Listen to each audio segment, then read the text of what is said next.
So you're going to be the starter, and this is very important. You're going to search the spell that summons you. Now, unfortunately, you're the Ash Magnet, and that means you're very rarely going to resolve. But on the off chance you do, your effect is going to be insulated by this. Joseph, what are you doing? I'm teaching the plants to link summon. Is it working? Not really.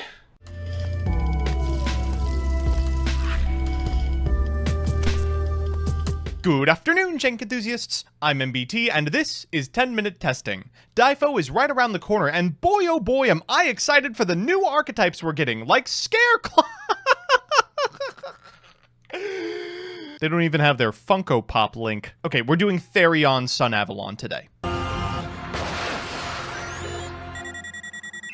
So here's the list, and this comes from Graph aka Asu, who will be today's pilot. As always, I'll give you a background about the archetype, a little bit of a discussion about what I hope the deck can do, and of course, the card by card.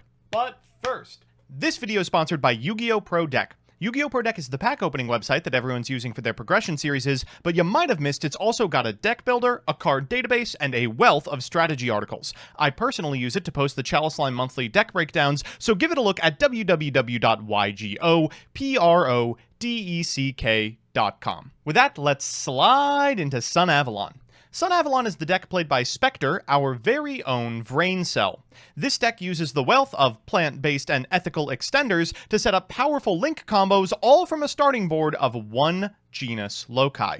Unfortunately, this deck's got the same problems as any other plant link strategy. The most powerful cards available to the archetype lock you into plant monsters, and unlike dragons or warriors, there are pretty much no good plant finishers whatsoever. Because of this, Sunavalon's been wilting on the vine since the last Ghost from the Past, a deck with an unbelievable engine that unfortunately ends on a Bangalancer, a Bloom, and a Dream. Until now. The Therions, new to Difo, are the fertilizer the deck needed. Therion's Lily Borea is an extender that can search for a Therion spell trap, including their field spell, which searches any Therion. By weaving this monster into rotation before you lock yourself into plant-type monsters, you can make the Omni-Negate King Regulus before you plant the seed of any of your powerful bosses. Additionally, this archetype's locks being for the rest of the turn and all of its playmakers being vanilla means it's a prime candidate for the Adventure Engine. All in all, the deck, which previously couldn't manage a negate to save its life, can now easily end on Griffin, Regulus, Bloom, and Bangalancer, a formidable board for any deck to break. So with that, let's get into the card by card. First up, the adventure stuff, 3 Water Enchantress of the Temple and 1 Wandering Griffin Rider. After that are 3 Therion's Lily Borea. This card allows you to target a Therion's or a plant in your graveyard, special this card from your hand, and if you do, equip that monster to this card. You can send a card from your hand or field to the graveyard to add a Therion spell trap from your deck to your hand, and a Therion's monster equipped with this card gains 700 attack and the preceding effect of Lily Borea. What do you know? This card will have that monster equipped because you'll be searching Regulus through the field spell. This allows you to target a Therion's or machine monster in your graveyard, specialed from your hand, equip that monster to this card, and when your opponent activates a card or effect, you can send 1 Therion's monster card from your hand or field to the graveyard to negate it. After that, we've got 3 copies of SUNSEED Genius Loci, or Genus Loci if you watched the anime, 1 copy of Rose Girl, this is a really powerful plant extender, 1 copy of Snowdrop the Rika Fairy. One of your plant searches will be adding this card, which can summon itself and an additional plant, then make them both 8 for a very powerful Xyz monster. SUNSEED Twin was historically not included in deck lists, but now that we have very powerful summon spells from deck, it is. 1 copy of Arrowmage Laurel, this weaves into a lot of individual combos with specifically Jasmine. 3 Ash Blossom and Joyous Spring, 3 Unexpected Die, 3 Painful Decision, 3 Piri Rice Map, 1 1-for-1. We've got to find the Genius Loci. 3 Rite of Aramasir, 1 Dracoback the Rideable Dragon, 1 Fateful Adventure, 2 Sunvine Sowing. This card allows you to summon a Sunseed from your deck and take 1,000 damage, and if you control no Sunavalon Link monsters, you can only summon Sunseed Genius Loci with this effect. For the rest of the turn after this card resolves, you can't special summon monsters from the extra except for plant monsters, and if a plant link monster you control would be destroyed by battle or an opponent's card effect, you can banish this card from your graveyard instead. Sunvine Shrine has a plant lock on it, unfortunately. You can activate it by sending a card from your hand to the graveyard while you control a Sunavalon, and then once per turn during your main phase, you can special summon a level 4 or lower plant normal from your graveyard, and during your end phase, you can send it to the graveyard to recycle a continuous trap. After that, we've got Therion's Ring, the Colosseum Saucer, which is not what it's going to be named in America. When it's activated, you can add a Therion from your deck to your hand, and once per turn, if your monster would be destroyed by battle, you can send a Therion card or a Perpetual Engine Aggro System. What? from your deck to the graveyard instead. Once per turn, when a monster is destroyed by battle and sent to the graveyard, you can target a THERIONs and add it to your hand. If your opponent doesn't read this, it really bodes well for you. We've got 3 copies of Forbidden Droplet, 1 Foolish Burial, 1 Called by the Grave, and 1 Sunavalon Bloom. Think of it as a Dark Ruler no more if you get all the way to Dryades. After that, in the extra, we've got Teardrop the Rika Queen, which allows you to tribute at instant speed, Bangalancer the Resurgence, which allows you to bounce at instant speed, Sunavalon Dryarentiary, a card that defies pronunciation, and adds a Sunavalon spell trap from your deck to your hand on Link Summon, 3 copies of Sunavalon Melius, what a fantastic add for this archetype, 2 Aromatherapy Jasmine, this is critical to a lot of combos, 2 Sunvine Thrasher, great on the crackback when you are trying to kill your opponent, 1 Sunvine Healer, part of a setup combo, and 3 Sunavalon Dryas for the same. So with that, let's jump into the games. Our first match is up against Branded Monarch, and you are just going to have to cut me some slack on this one. I have been obsessed with this deck for the past few weeks. We are uninterrupted, which is good, but our hand is kind of crusty. You really don't want to draw the Fateful Adventure, much prefer the Rite of Aramesir. No big deal, we can still use the Fateful Adventure here to chain block the Sunavalon Dryas and ensure we get a copy of our big important spell, Sunvine Sowing. We'll go for it, summoning a Sunseed Twin and taking 1,000, triggering the effect of the Sunseed Twin and the effect of Sunavalon Dryas to summon a Sunvine Healer from our extra deck. We'll bring back the Loci, then activate Dryas to get a little more life points before going into an Aromatherapy Jasmine. We're going to activate Lily Borea here, summoning to a link point, then activating the effect to get a copy of the field spell to hand, and adding a Regulus afterwards. From here, we can tribute the Therion in order to summon a Laurel from deck using the effect of Jasmine, then we can summon the Regulus and equip the Lily Borea. Now that we are insulated, we can go for a double Jasmine play, triggering Jasmine and Jasmine off the effect of the Laurel to get a copy of Snowdrop the Rika Fairy and Rose Girl to hand. We'll go Melios into Genus Loci, into Melios, into Genus Loci, into a second copy of Dryas. Not a single once per turn on any of these cards. We're going to go for Sunvine Shrine here, pitching the Rose Girl, which we can then add back to hand using their effect before going into Dry Entry to get a Bloom. We'll activate the effect of the Shrine to bring back the Loci, which we can then tribute for the Snowdrop. With one more material, we can go into Bangalancer, but I think the Ash Blossom is actually more important than the Bangalancer, so we're just going to stop here. We'll pass on Snowdrop. They're going to go for the opening and summon a copy of Aluber. They're going to activate Aluber the Boober of Doober in a way that I cannot Ash Blossom, which is frustrating, but we can always Ash Blossom the Branded Fusion. Sick. So now that they're pretty much out of options, they're going to normal summon the Idea. We're going to activate Sunavalon Bloom, and they're going to set 1 and pass. We'll activate Teardrop at end step to tribute this copy of Aluber, and we should be fine from this position. We'll draw for turn. Wow, well, there it is. We'll go for the Shrine here. They're going to chain the Prime Monarch, I guess, to get the Ignore out of the way. We'll go for Thrasher, activate the effect of the Thrasher. It is now 4,000. We'll activate the effect of Rose Girl to bring it back to hand and go to the battle phase. We're going to steal our opponent's monster, then activate the effect of Bloom on attack of the big boy, dealing 8,300. So that's how the deck can perform unimpeded on the play, but what does it do on the draw? Our second match is up against another Ghost from the Past 2 archetype, Heat Soul. You know, it's Heat Soul.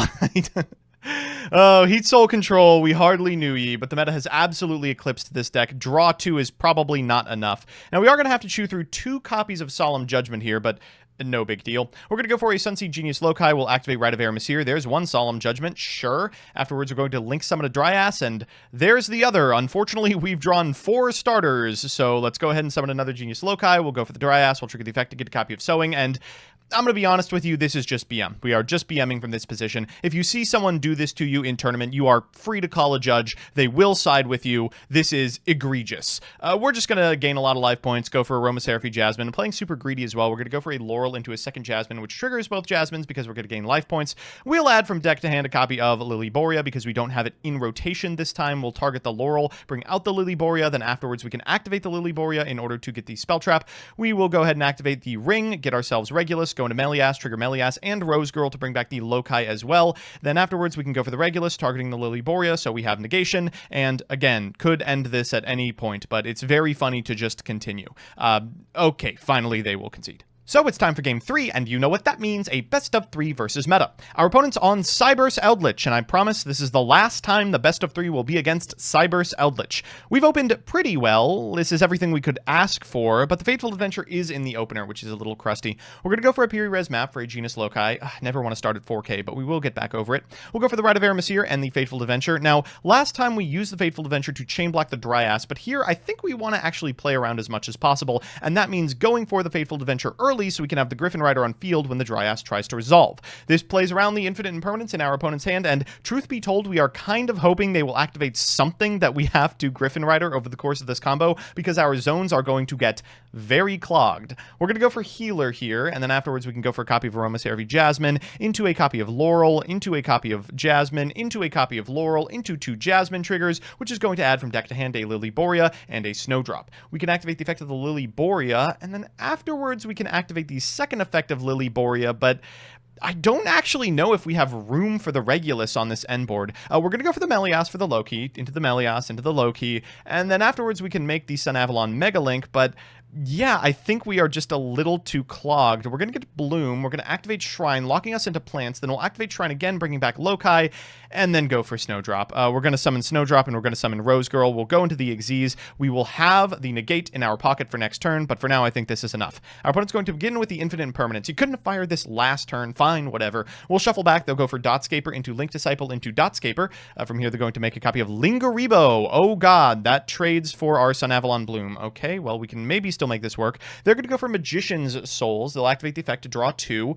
They'll activate Cursed Eldlane here to send Eldritch, then activate Eldritch's effect, summoning it. Now, thankfully, our board is still pretty well protected, even if they line up our monster to go into access code. We will unfortunately have to tribute that one. We can't stand up to it, but they'll Fusion Destiny afterwards, and though this board is formidable, it doesn't actually clear ours. They'll activate the effect of the DPE to pop our token, and then they'll attack into our Rika Fairy, which thankfully we can protect with the field spell Therion's Ring. As long as we have Rika Fairy next turn, we should be fine, and the Bloom at least trades for the Lingaribo. Oh, that's the best draw in our deck. Oh my goodness. We'll go for Forbidden Droplet. They'll go for Conquistador. They do get to pop the Shrine, but unfortunately, that's not going to be enough for them. We're going to gain a lot of attack. We'll go for the King, and the King is going to be at a wonderful attack stat. We'll trigger the effect of the Rose Girl in Graveyard, go to the battle phase. We get in for a ton of damage, and we've done it all under Nibiru as well. Our opponent's going to Scarlet Sanguine here, but this is all they have left in the tank. They draw for turn a Dotscaper. They're going to summon it.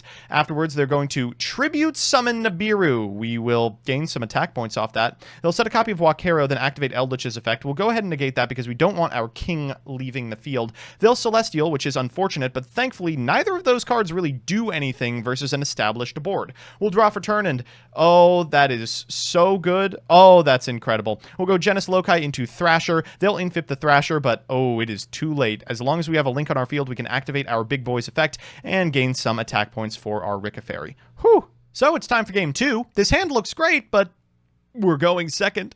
Our opponent's going to begin with a copy of Water Enchantress of the Temple. That's going to add a copy of Rite of Aramis to hand, which they will then activate, setting a copy of Fateful Adventure from deck. Next, they're going to normal summon a copy of Dotscaper, which activates the effect of Fateful Adventure. Then they'll activate Fateful Adventure. We'll Ash here because it's really, realistically, the last point of interaction we have. But, okay, they're going to go for a Devotee. They'll activate Disciple into Devotee. They'll activate the effect of the Devotee. And then afterwards, they're going to make a copy of Dagda and a copy of Devotee. That's going to trigger the effect of the Dagda, and then afterwards, they can use the Dagda and the Devotee in order to make a Verte Anaconda. They'll go for the Verte in order to send from deck to graveyard a Dasher and a Celestial for a DPE and pass back to us.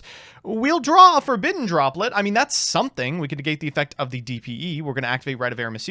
We'll get an Adventurer token to our side of the field. We'll normal summon this Genis Loci, and then we'll activate the effect of the Fateful Adventure. We'll go for it again, and hey, we might just be able to do this. We're going to activate Draco back in graveyard to equip to our Adventurer token. We're going to get the Wandering Griffin Rider to our side of the field and bounce that DPE. Afterwards, we can make Dryas. We're going to activate the effect of the Dryas. It resolves. We'll go for Sunvine Sowing. We'll summon from deck a copy of Sunseed Twin. We'll go down to 7, trigger the effect of the Sunseed Twin and the Dryas in sequence. We're going to gain 1,000. We'll summon Healer. We'll summon Genis Loci. We'll gain 3, and there's Nibiru, and there's Effect Failure. Okay, well, you know, it's at least a very large token.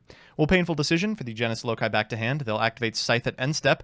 That's going to prevent us from special summoning during their end step. They're going to dash out this Ghost Ogre and Snow Rabbit, which allows them to activate Fateful Adventure. They're going to pitch this copy of Nibiru, special summon a copy of a token to their side of the field, equip it with a Draco back, and then activate the graveyard effect of their Celestial. This is very frustrating, and it is also the end of the game, thankfully. Okay, let's move on to game 3.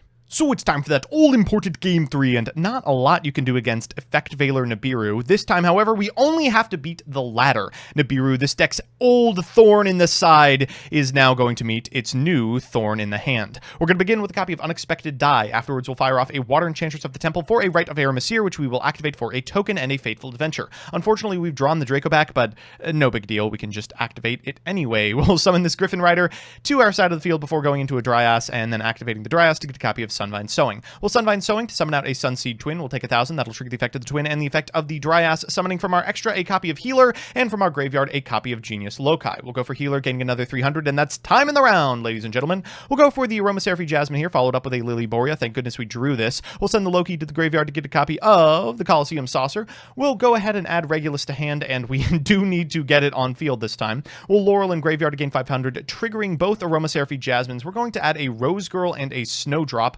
From here, we can make a copy of Melias, and let's manage some zones. We'll go Melias into Loci, into Melias, into Loci, into Dryas. We'll activate the effect of the Dryas for a Sunvine Shrine. Then afterwards, we're going to activate King, and our opponent will Nibiru. Oh, thank goodness. Okay, we don't have to worry about anything. We have the empty zone. We'll go for the King. We'll go for the Dry Entry. We will go ahead and add a copy of Bloom to our side of the field. And why don't we end on Bengal Lancer this time? We'll Shrine to bring back the Loci, go to Bengal Lancer, set the Bloom, and pass back to our opponent, threatening the Rika Xyz next turn. They'll go for a copy of Rite of Aramesir and follow it up with a Forbidden Droplet. Afterwards, they're going to go for the Water Enchantress of the Temple, activate the effect of the Fateful Adventure, and then use it to Draco back their monster. They're going to Draco back our big boy, but that's not too big of a deal because Bloom can still be activated with Bengal Lancer on field. They'll FD and go to the battle phase. They're going to attack at a Bengal Lancer. We'll protect with our field spell. We'll activate Bloom when they activate the effect of DPE. They'll activate their effect of Wandering Griffin Rider, so they will get to destroy the field spell here, but they can't out the Bengal Lancer. We should be able to win from this position, though it's going to be a little difficult to do so. We'll activate Shrine first and foremost to bring out the Loci. We'll then go for the Draco back. They'll chain the effect of the DPE. We'll chain the effect of the Bengal Lancer. They will get to destroy our token here, but we do get to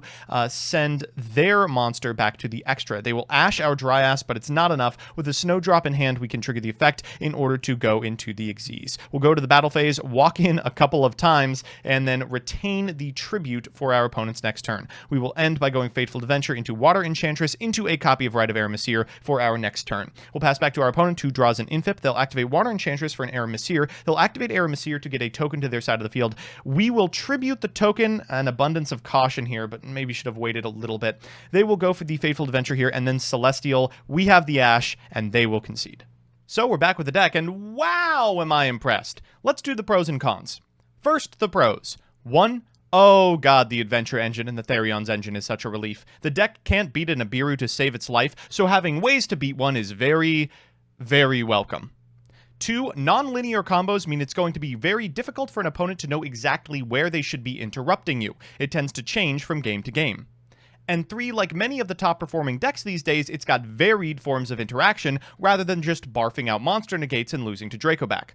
Bloom, the Therion's, Adventure, and Bengal Lancer all do different stuff, and it's all good.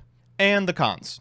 1, we're all the way maxed out on ways to get to Genius Loci. Now that makes sense because it's required for our combos, but it can lead to some clunky hands where you draw multiples and they all just rot. It feels a lot like prank kids. Sometimes you just draw too many kids. 2, the list is bloated. There's not a lot of room, and these days you really do want something like 12 slots available for meta calls and hand traps. We've got like 6. And 3, despite having a 6 set of varied interactive pieces, the inability to use meta houses like Access Code, Apollosa, and Zeus really hurts. All in all, I'm pleasantly surprised by this deck, and I hope it's able to crack into tiered meta play. I think it has a real shot.